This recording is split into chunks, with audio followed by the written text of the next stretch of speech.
కొండగట్టు ఆంజనేయ స్వామి ఆలయం తెలంగాణలోని జగిత్యాల జిల్లాలో ఉన్న కొండగట్టు ఆంజనేయ స్వామి ఆలయం గురించి విన్నావా? ఈ పురాతన ఆలయం కొండలు, లోయల మధ్య ప్రకృతి సౌందర్యంతో ఆకట్టుకుంటుంది. సుమారు 300 సంవత్సరాల క్రితం సింగం సంజీవుడు అనే యాదవుడు తన ఆవును వెతుకుతూ ఈ కొండకు వచ్చాడు.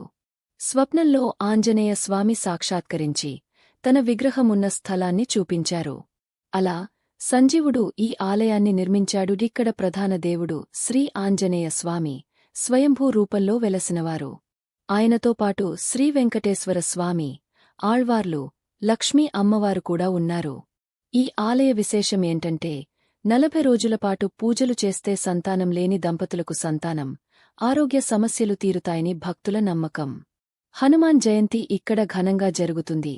లక్షలాది భక్తులు సందర్శిస్తారు. ఈ పవిత్ర క్షేత్రాన్ని సందర్శించి శ్రీ ఆంజనేయ స్వామి ఆశీస్సులు పొందండి. జై హనుమాన్.